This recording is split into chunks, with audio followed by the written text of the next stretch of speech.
Bonjour, je me présente, je m'appelle Émilie Bédard, je suis coloriste et styliste depuis bientôt 7 ans. Je travaille dans un salon à Saint-Eustache. Je suis autonome depuis 3 ans et demi. Je me passionne beaucoup pour la coiffure. J'en mange, j'en regarde, j'en parle. Je ne fais que de la coiffure. Aujourd'hui, j'ai décidé de m'inscrire au concours de l'Association Coiffure Québec pour pouvoir peut-être partager de mes trucs, montrer un petit peu ce que je sais faire.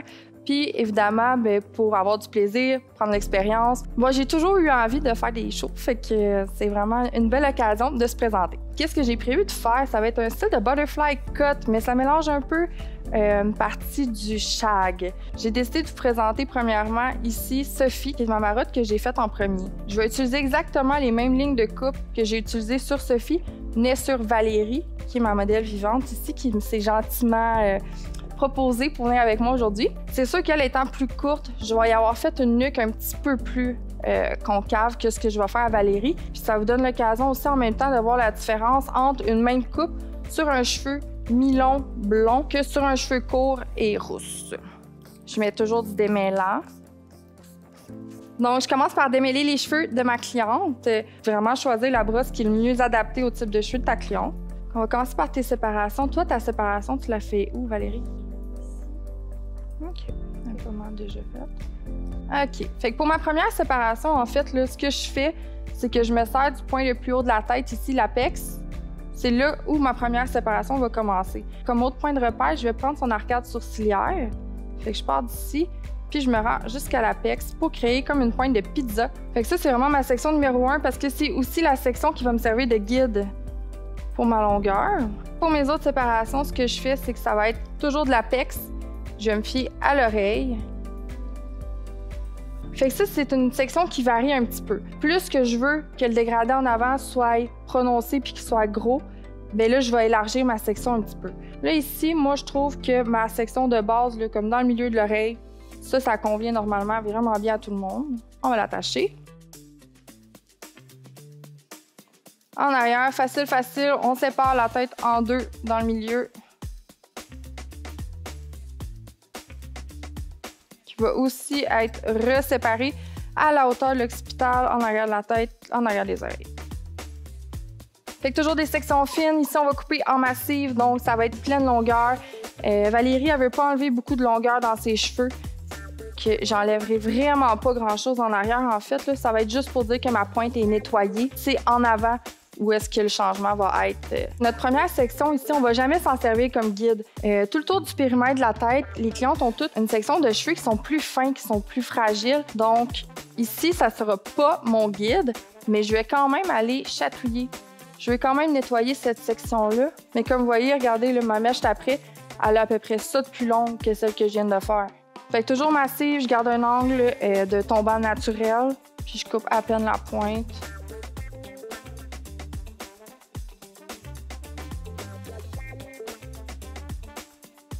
Fait que même chose de l'autre côté, je me sers pas de ma première mèche comme guide.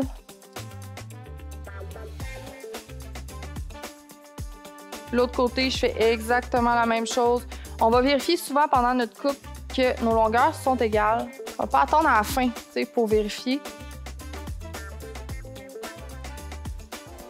Mes deux corps ici, partie supérieure de la tête, je les ferai pas tout de suite parce que ça va être la fin de mon dégradé. Moi, je m'en vais travailler directement sur ma section guide en pointe de pizza que j'ai faite au début parce que c'est elle qui va me donner ma longueur pour mes longueurs en avant qui vont être projetées à 180 puis à 45 degrés, dépendamment de quel côté qu'on se place. Puis que je finis vraiment avec mes deux quartiers corps supérieur en arrière.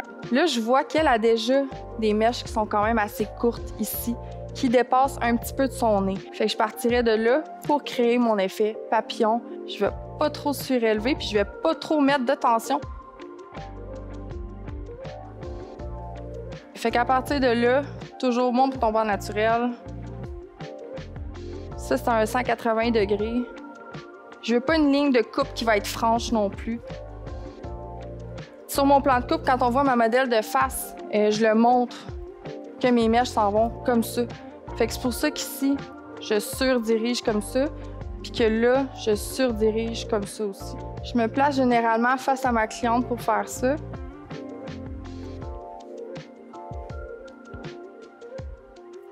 Parfait, je vérifie déjà mes longueurs.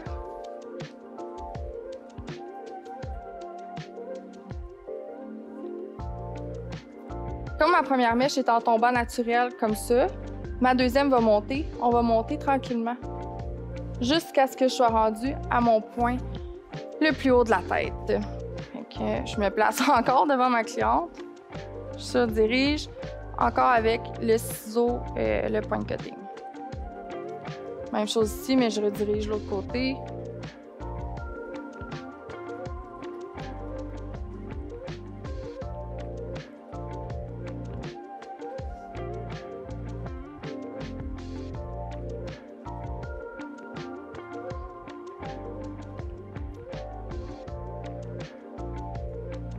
Fait que là, on enlève la longueur, mais ça va être les mèches les plus courtes.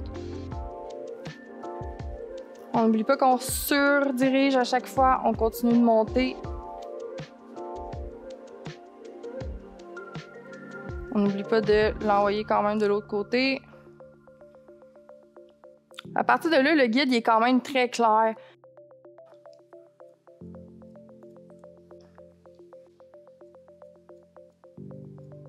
Fait que si je serais rendue à ma dernière section, mon apex, mon point le plus haut de la tête, où je peux faire carrément un angle perpendiculaire.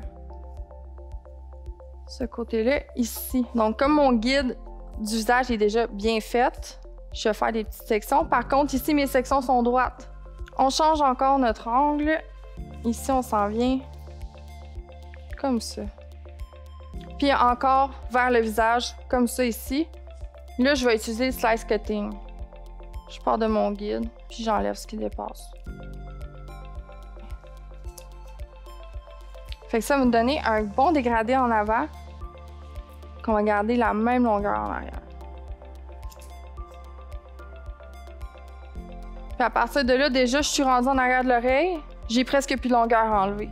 Il me reste juste ça. Je vais y aller d'un coup un peu plus franc. Parfait. On va faire la même chose de l'autre côté.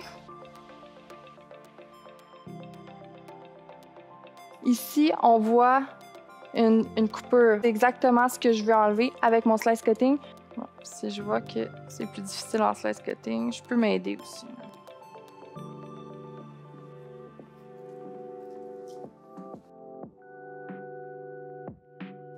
Dans ma dernière section encore, vous voyez, j'aimerais juste une petite jonction à faire.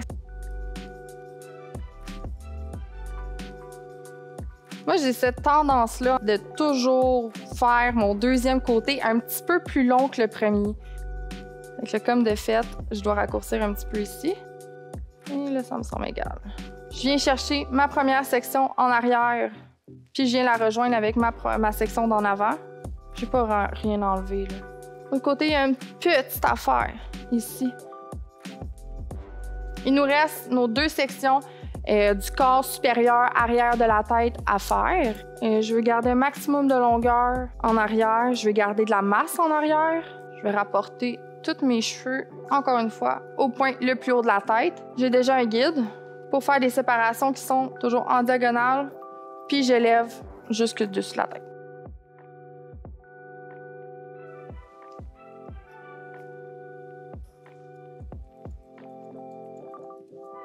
En faisant mes séparations en diagonale en arrière, ça me fait vraiment un dégradé qui va tomber comme ça, étant donné que moi, je sépare comme ça ici.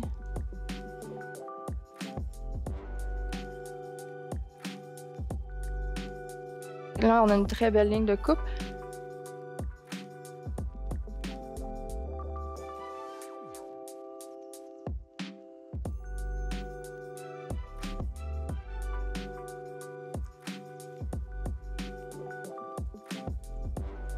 Pour le petit peu peut-être qui dépasse, je vais sécher, je vais étirer avec la brosse.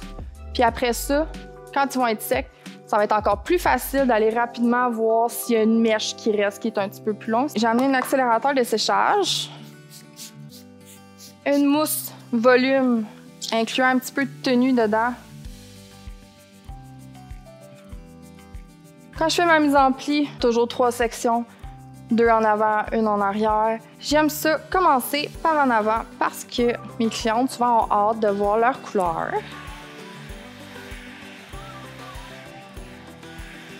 Je vais donner du mouvement tout de suite à son brushing.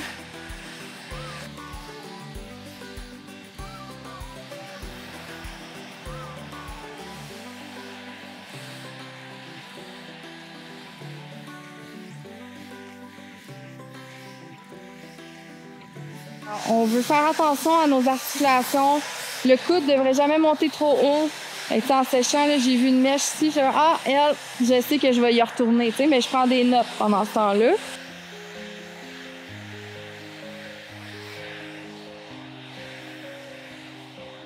Un petit peu de fixatif, un petit peu d'huile de finition dans ses cheveux, puis probablement que ma cliente serait très contente. Elle n'a pas perdu de longueur en arrière.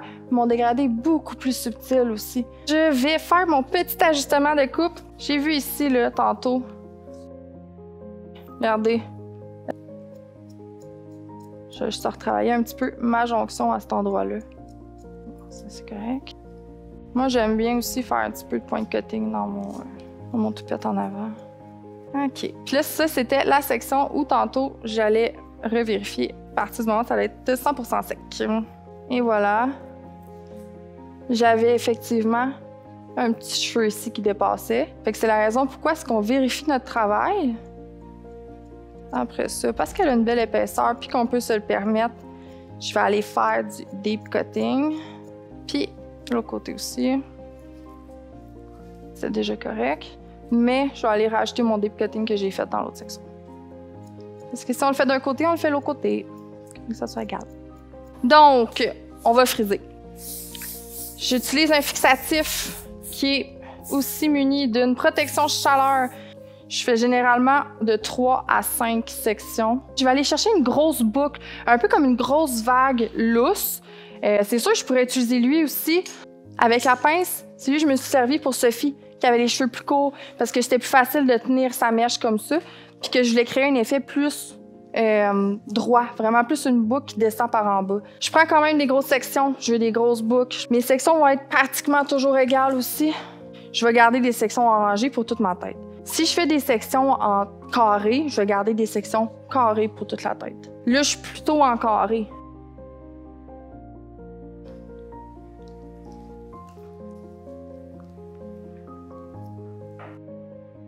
Je vais jusqu'à la pointe de la mèche.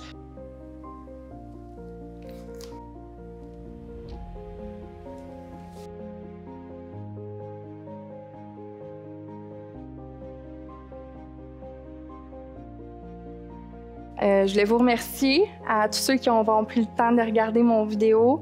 Ça me fait vraiment plaisir, ça me fait vraiment chaud au cœur. J'espère vous avoir appris aussi au moins un petit truc, une petite astuce, au moins quelque chose qui va vous être utile.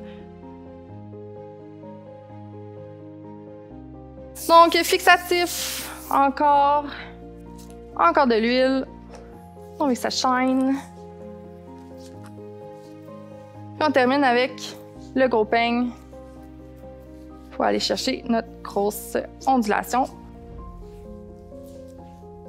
Et voilà, cette magnifique coupe papillon shag version Emily que je vous ai présentée aujourd'hui, autant sur ma modèle blonde que ma rousse. Je vous remercie encore une fois pour votre écoute, votre temps, puis au plaisir de lire vos commentaires. Merci!